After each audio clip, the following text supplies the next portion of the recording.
What's good, football fans? Welcome back to the Power Hour. I'm Vinny Bonsignor. I cover the Raiders for the Las Vegas Review-Journal. I also host In the Huddle Mondays through Friday, 4 to 6 p.m. Pacific time over on Raider Nation Radio, 9:20 a.m. here locally. You can also stream the shows all various type places. LV Sports Network is one of them. Also, you can download the app each evening after the show.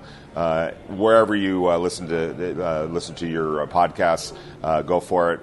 We're there in the huddle. Vinny Bonsignor is my good friend Les Kekahuna, who obviously is showing support today for the Raiders. Big day, or just a crazy week, Les. Crazy week. And all kinds of things. To put this in perspective, 9 days ago, 10 days ago, about there, the Raiders were 3-0. People were talking about Derek Carr as an MVP candidate. John Gruden had this team headed toward the playoffs. And then in the span of the 9 or so days, they've lost 2 games. 2 games. The LA Chargers, nothing to be ashamed of. Chargers are a good team. Then some explosive emails come out on John Gruden on Friday, last Friday.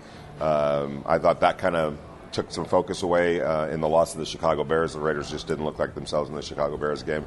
The very next day, more emails come out about John Gruden. We're not going to get into all the details. By now, I know you've read them and you know what was said, and we don't need to get into any of that. But the end result was that John Gruden resigned on Monday. And all of a sudden, everything was just off track for the Raiders.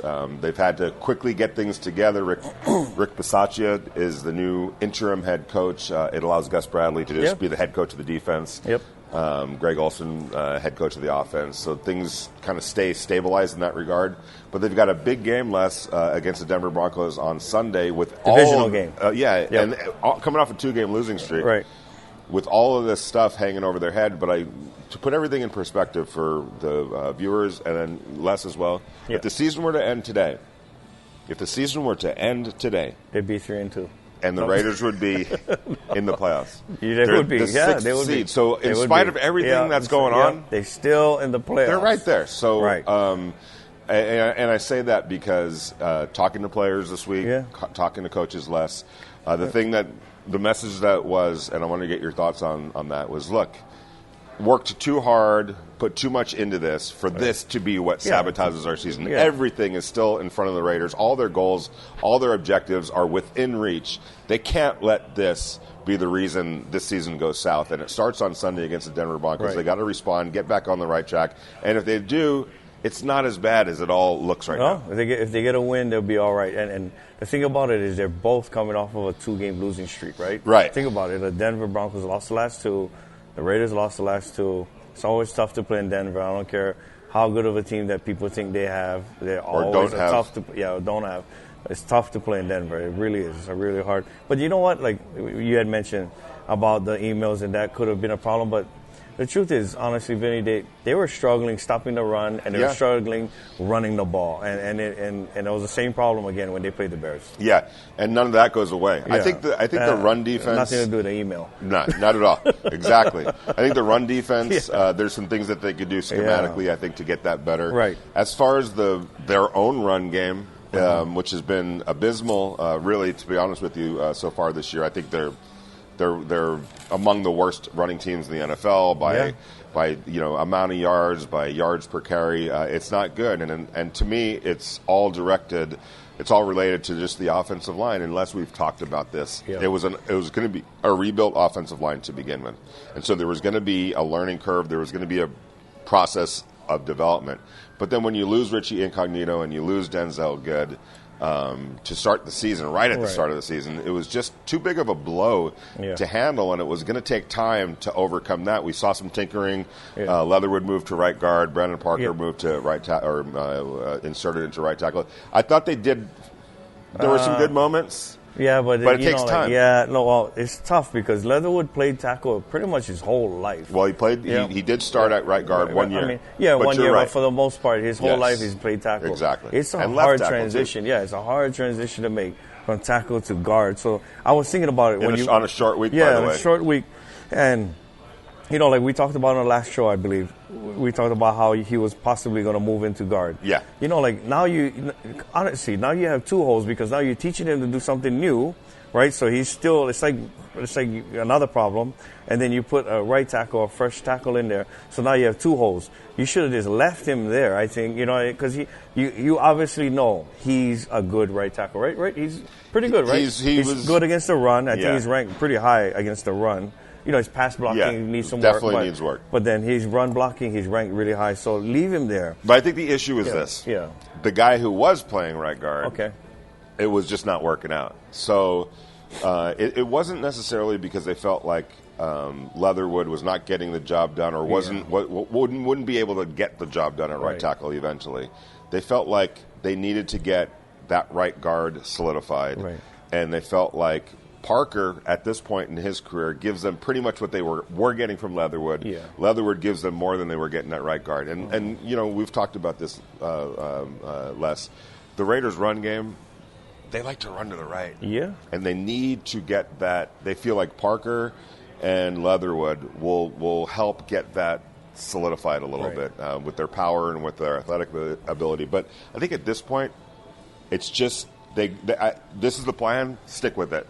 Because that's the only way that they're going to be able to get better is by continuing to play, get reps, get practice reps. It's now been 2 weeks, so that should help a little bit. Right. They've got a game under their belt, but it's not ideal at all. Yeah, it's not. Normally teams don't do that, but you're around the team a lot, so you understand and know who's hurt. What's going on with Nick Martin?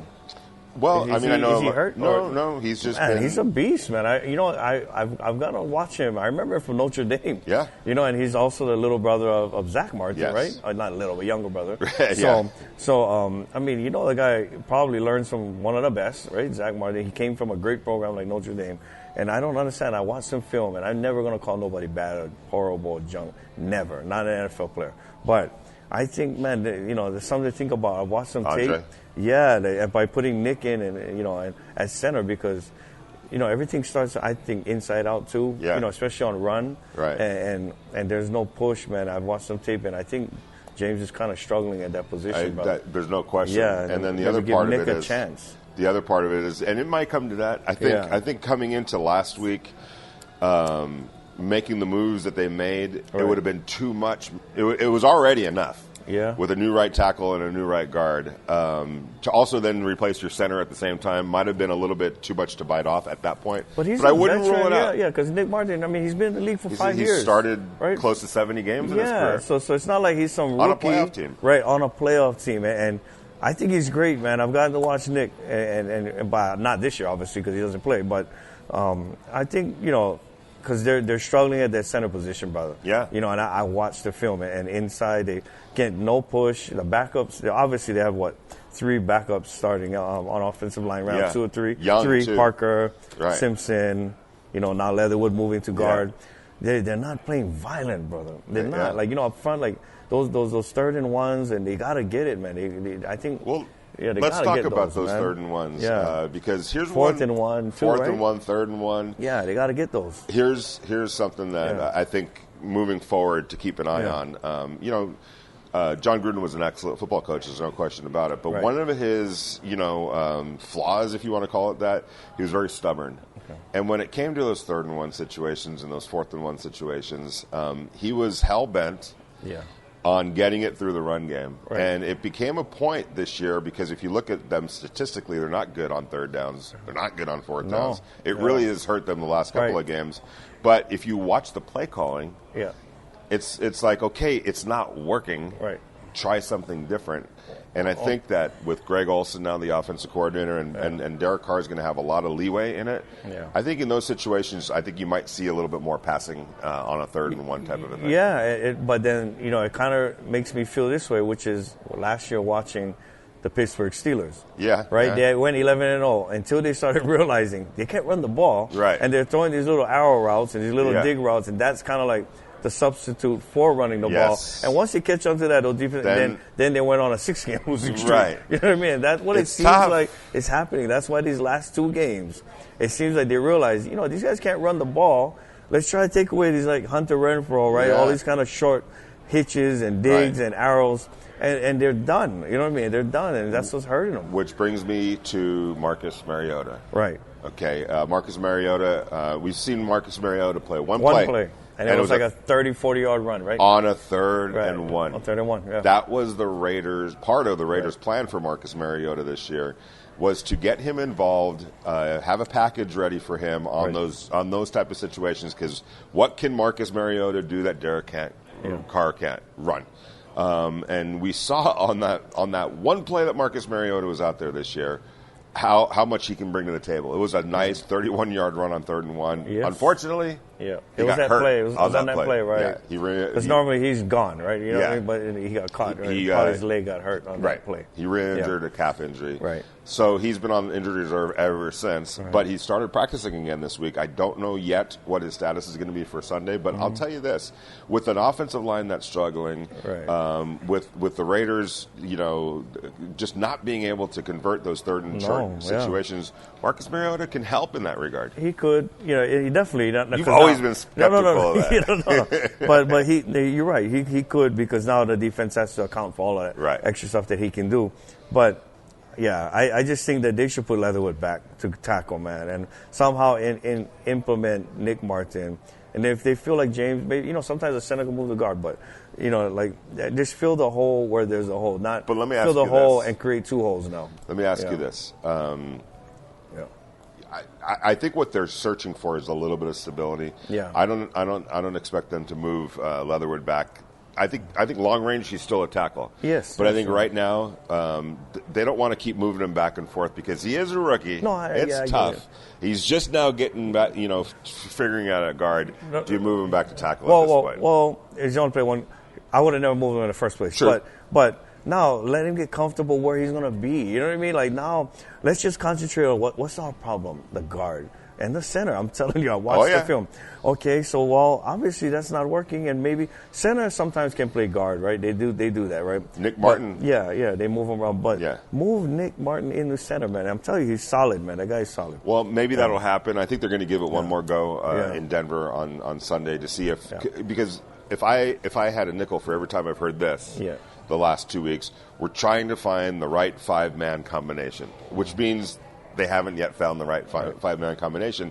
And if they struggle again on Sunday, specifically Andre James, I wouldn't rule out Nick Martin being part of the process. Yeah, I'd like to see that. Or Andre James responds and starts playing well. I hope so. Either way, I hope. Skeptical.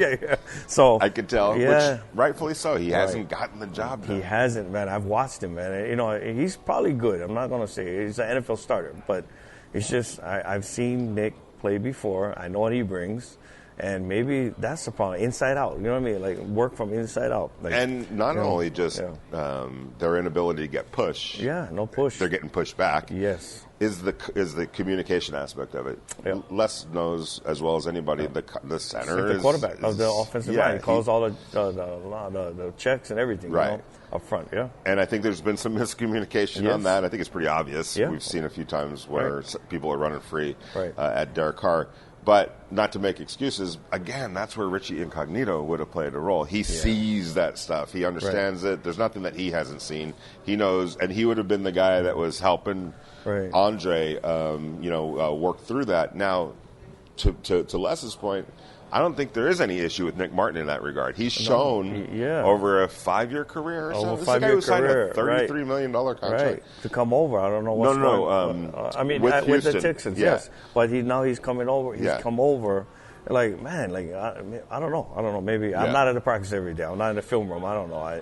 I just know him from Notre Dame. I know his coach. Who coached him at Notre Dame. I know a guy that he works with in the offseason. I know a whole bunch of things about him, and I watch him.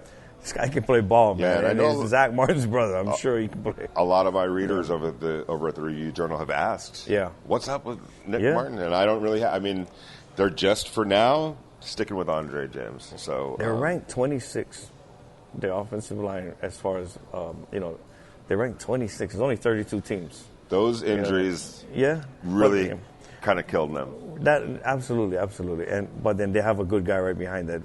find a place for him then. Maybe he can play guard. Martin. Leave Leatherwood where he's probably best at, right? Yeah. And then, why put him where he's not comfortable? And now you're trying to develop him at a place that he has not much experience. I almost think that they're just trying to get through it. Yeah. They're just trying to figure something out that's going to be able to work for the next 12 games. They have a playoff chance, man. They really do. Yeah. And Miller, too, he's struggling. I've looked at some things. His pass blocking is pretty good. Yep, he's very good. His run blocking is actually ranked wide. According to their ways of evaluating, he's one of the worst in the NFL. Why, talking to some people, I think obviously John Gruden oversaw the offense. It was his baby. We all know that.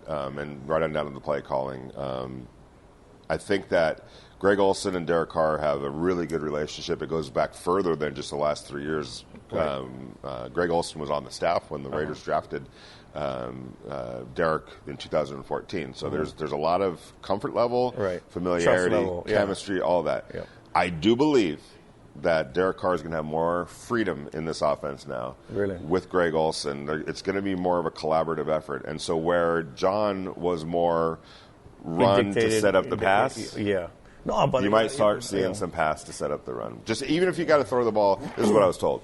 If you got to throw the ball 6 straight times, throw the ball. If that's how they're moving the ball, that's what they got to do. And really, that's not ideal. I'm not saying that's ideal. Cannot run the ball, man. You're in trouble. Yeah. Like if you watched the game last night, same problem. They couldn't run the ball, and if you cannot run the ball, man, you're going to be in trouble in the long run. And it is what it is. If you look at all of the past years, the teams that make the playoffs, they can run the ball good and they can stop the run. The defense. So Brandon Staley from the Chargers brought up a great point about running the ball. It's not about.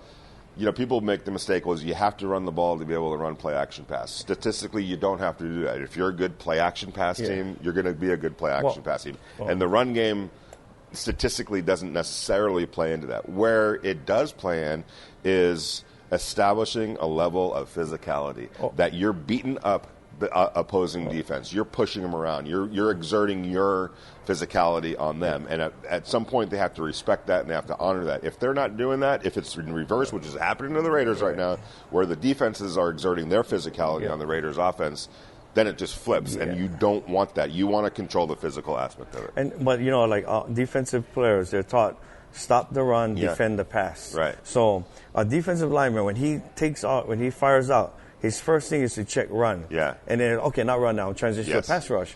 If they're like, they ain't going to run, they're putting their head down, they're acting like they're in the Olympics, like this, and because if they do that and the team actually can run the ball. Usain Bolts. Oh, yeah, they're going to overrun the play. So it slows the rush down, freezes the linebackers, and that's when the pass is open. Yeah. But when you cannot run the ball, they're just, their head is down like this, and they're just sprinting. And the party is in the backfield. It makes life really, really difficult. Really, really hard. And one of the things that I wanted to ask you about, and I watched, because I didn't get to see everything, right? I just see parts of the game. And so, man, I really enjoy watching Carr play. But there were times on the sideline, I didn't see him talking to his offensive line and rallying the guys up. Like, what are your thoughts on that? Like, as a leader, you should be doing that. Yes. I think there was a level of frustration. I thought Sunday's game against the Bears, everything was a little out of whack. You got to understand that all that first email came out on Friday, and still got to do your job. Bro. You do. You know what I mean? You do. But I think we have a job, right? And we hear some bad news at times, and we're like, okay, I still got to go to work. Yeah, and I think on that, then you had a bunch of people. The guys were dropping passes. There were a lot of. I'm not excusing what he did and I think that in retrospect, he feels like he can handle that better. But I think it was just kind of that moment, where the frustration was starting to kick in, where he wasn't getting time to throw. They couldn't run the ball. He was getting beat up. I mean, one of his best friends, Khalil Mack, on the other side, is tormenting him. And talking to him, and I saw him, was laughing. So he got hurt on a quarterback sneak. So there was a lot that was not happening positively, and I think he expressed it, probably in a less than stellar way. But I'll say this. Talking to the players this week, I was impressed by where they were mentally in spite of everything that's going on. And again, I have to reiterate this, Les. It at least in words, they were determined by saying, everything is still in front of us. Like all of our goals. It's not one of those coaching changes that happens late in the season where the season's over, everybody's checked out, nobody. This is completely different. Losing John Gruden came out of the blue as a lightning bolt, but it's still a 3-2 team, and there's still 12 games left. It's not like they're 0-5 or 1-4, going nowhere, and then they have an opportunity to play a team that they can win. There's no such thing as should. I mean, but NFL, I hear you. Every Sunday is a tough game, but they have a good chance to win. I think they have. This is a perfect game for them to say, you know what, this is what we're going to be, and if they can do what they got to do and come out of there with a win, I don't care if it's by 1 point or 100 points. It's actually a win. It'll be a good moral victory as well for them, as opposed to. Losing, it'll be bad. Like it'll be really, really bad. If they lose this game, it'll be bad. It'll be. You start. It just. I know it, and you know it because you've been around teams that unfortunately take a turn for the worse. It just starts eating and permeating and. But I think it comes down to Vinny, like the leaders, the captains of the team. They're the ones that have to tell the guys, listen, we got to do this. We got to make these changes. We got to make these corrections. We got to do this better, we got to do that better. The good things we got to do great. Yeah. The bad things we got to do good now, guys. Everything got to get better. Yep. And it's the captains, man. I'm telling you right now, it's the captains. They're the ones because the coaches right now is all trying to figure out things. Yeah. Okay, you know what, captains, we have our meeting in the locker room. Let's go, guys. Come on, that's what we got to do. And I do feel like they're in a pretty good mental place there, but it's going to have to happen on Sunday. So what are you feeling on Sunday? As far as the win, loss. Ooh. I don't know. Like, I'll be honest with you, it's hard to play there. It's really hard. Any team that goes in there, and then it's not like they're just dominating people. I could see them. The last 2 games in Denver have come down to 2-point conversions. Yes, a 2-point conversion. On the last plays of the game. Without all these distractions. 2 years ago, the Raiders didn't convert the 2-pointer. Yeah. Last year they did to win the game. So they've shown that they could go into Denver and play competitively. Right. No, it's not going to be a bad game, but it's not going to be easy. I think it's going to be really hard. It's going to come down to some plays here and there that needs to be made. They can't be giving up. Remember, I think it was the fourth quarter when the Bears had the ball and it was like 3rd and forever, and then they got the 15 yards at first down. Those kind of things cannot happen, especially in this game. Now, I have to say this. They rushed 3 guys, dropped 8, and still gave up a first down. I vividly remember that. Yeah. They're not playing Justin Herbert, and even Justin Fields is as limited. They're not playing a Justin this week. They're not playing a Justin. They're not playing a guy that can beat them with their legs and arm and all that. I'm not, frankly, all sold on Teddy Bridgewater or Drew Lock if he has to play. This offense isn't all that good for the Broncos. I think the Raiders should be able to control it defensively and give Derek and the offense enough time to win a football game and to get back on track. But the Broncos have a good defense. They do, but the Steelers kind of exposed a few things, especially on the long ball. So I would expect whether it's Darren Waller, Henry Ruggs on the deep ball, maybe even some Bryan Edwards, that they're going to take some shots downfield. Right, and the Raiders definitely, I don't care what, they need to run the ball better. Last game they rushed for 71 yards. What week are we in? What week are we in? 5th, 6th. Oh, how many weeks have we been saying that? Every week. Yes. Every week. And I think if they can put Nick Martin, right at the center and get some violence in the line, or somebody who's violent, and then put Leatherwood back. But they're probably not going to do that. They're not going to do that. It's us talking. I think would be better. They got to figure it out. Right, because when you look at the numbers, you go like this. Okay, coach, just study the numbers. Numbers don't lie, right? Only people do. 71 yards. And the third leading rusher, who was just 1 yard behind Drake, was the quarterback. Yeah, Derek Carr was the third leading rusher it was with horrible. 10 yards, and Drake had 11 yards. It was horrible. They got to do that better. And their defense, they gave up 143 yards rushing. Yeah, and you cannot do that either. And it's a good point because talking to Gus Bradley, the defensive coordinator this week, he's like, look, our objective each week is to keep the opponent under 4 yards per carry. Well, it was 3.9 yards per carry, but they still got 143. And even Gus said it even though they did keep them under 4 yards, he said it didn't feel right. It didn't feel. Felt like we were giving up a whole bunch. Well, the only reason why, if you do the math, 3 of the rushes was from Fields, right? A quarterback probably the scrambling. Yeah. I'm looking at right here, and then so if you take away those 3, it jumps up to like 5 yards a carry because everyone else is over 4. If you just count the running backs, they were like over 5 yards a carry. Yeah. That's not going to win you games. No. And then that's how you're going to get beat deep with the deep ball because they're so worried about the run, you know what I mean? And the eyes is in the backfield. So needless to say, the Raiders have I feel like it's kind of a must-win situation. So big time. To get back on track. Is there 2 games that you're looking at otherwise in the NFL? No. We'll go over that. Let me ask you something real quick, Vinny, because Vinny knows everything. Trust me, when it comes to the Raiders, he's always at the facility. He's in communication with everyone there. As far as the injuries and on defense, is Abrams back because he had a shoulder, he's good, calf or something? Okay, that's good. Yeah. How about Hankins? Still his hip, right? Yeah. We'll see. We find out usually on late Fridays. What so he's still a true status game is. time decision still. Exactly. How about Hobbs? He's playing. Oh, for them that's great because now you have 2 starting defensive backs, right? Yeah. Playing Ingold, our cap. He's playing. The Raiders captain. He's I apologize. Playing. Yeah. Yep. And he's important. Didn't he get the 2-point conversion? Right? Was it last year? It was him, right? That won the game for them. No, it was it was a throw to Waller. Oh, okay. But I thought he scored, right? He scored that game. Yes. I remember watching that. Yes, he did actually. How about Hayward? He's important. He's playing. That's great because he's a lockdown corner. Yeah. And how about Quentin Jefferson?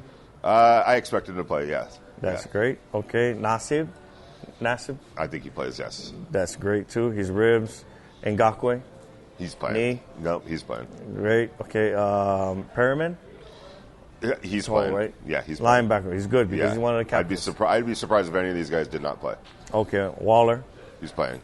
Okay. How about Jacobs? He's talking about some illness. He didn't even practice. He'll play. He's playing. Oh, they'll be fine then. Yeah, they should be fine in that regard. As far as the injuries, they should be good. Okay. I like that. Yes. For them. They're in a pretty good shape. What about Lincoln? Is he back? I know Lincoln Kennedy. We could use Lincoln, man. Yes. Not we. The There's Raiders. no doubt they could use Lincoln. The Raiders could use Lincoln right now. Right out of his restaurant. Right out of probably do a better job. Well, I won't say that. The Angry Crab At restaurant. The Angry Crab. We'll just get him right out of the Angry Crab. Come help the Raiders. Okay. What you want to go over? 2 games that you got your eye on. I'll go first. Okay, yeah, you go.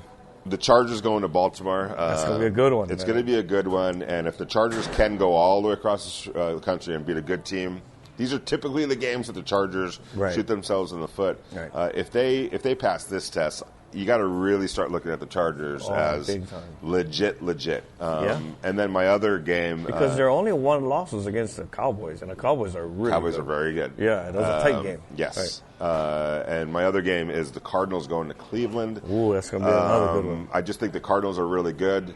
The problem is they can't stop the run, and the Cleveland runs the heck out of the ball. Right. It's a good litmus test for the Cardinals, and to go on the road in a tough place against a team that has playoff aspirations. And I think it's the last 2 Oklahoma. Very cold there. Yeah, I think it's the last 2 Oklahoma quarterbacks, right? Heisman Trophy winning quarterbacks. That's true. In a row, back to back. Yeah, they're in a back-to-back Heisman Trophy and number 1 picks. So those are my 2 got-to-see games, and I'm really looking forward to seeing both of those. Okay, so Raiders in Denver. That's going to be a hard game. Yeah, definitely. It's going to come down to a last-second field goal. Ooh, uh-oh.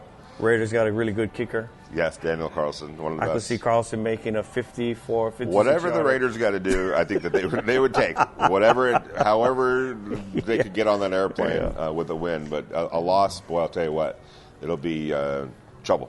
You know, and you know what? There's probably one of the oldest rivalries. It's going to be a fun game to watch. It's the Green Bay against the Bears. For sure. Right, at the Bears, an old rivalry. Yeah, for sure. And all of a sudden the Bears have new life. They've won 2 straight, including beating the Raiders. Right. So if they can, and that's a winnable division. Nobody's still up for grabs. Yeah.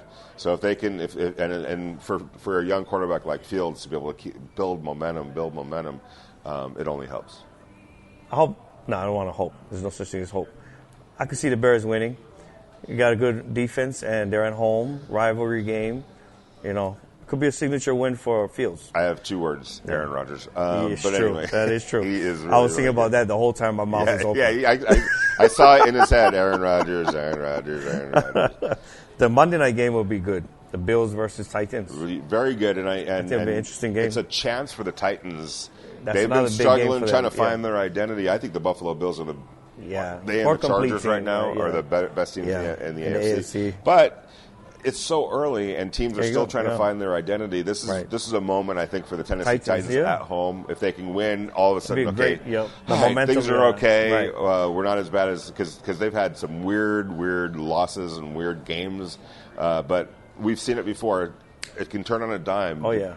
And sometimes a game like this provides that opportunity. Yeah, and you give them confidence too that they can beat a hot team. Yes. Right. You know what I mean? It's good for them, like you said, moving forward. What about the champions? Whoever wins this game is the besides Tampa Bay, is the Florida champs. Who were the Miami versus Jacksonville. Unfortunately, that game has to be played. Yeah. Because it's on the schedule. Tampa Bay is first place, and it is playing for second place of Florida. Yeah. Who you like? I don't even know where to I think the Jags get their first win. I'm going with that. Jags get the first win. That would be bad. You hate to see a team just lose every game. So, but the good news is we're going to be back here to talk about it on next week to talk about all these games. By the way, we're at the Rockstar Bar and Grill. Just a reminder, we'll be back here Saturday next week, the night before the Raiders play the Philadelphia Eagles. Coming to Allegiant Stadium, coming to Las Vegas. So join us. It starts at 5 p.m. It's the tradition. There's a little party for us to get to meet you guys. It's been really fun meeting all our listeners, meeting all our readers, and taking pictures and all that, and just talking football. Yes. Eagle fans, all NFL fans, not just Raider fans. It's all good. There's NFL football fans. They all gather here. So the Rockstar Bar and Grill. I want to say thanks to the Rockstar Bar and Grill. They've always been great hosts. Embajador Tequila, that's Les's whole thing. Thank you for everything that you guys do. Go get your Embajador Tequila. It's all over the place. Anybody else that you want to... Tap. Exactly. Yep. Great company. Yep. So try it out if you get a chance. Enjoy the weekend. Enjoy the games. We'll be back here next week to visit again and to talk all about it. Check you guys later.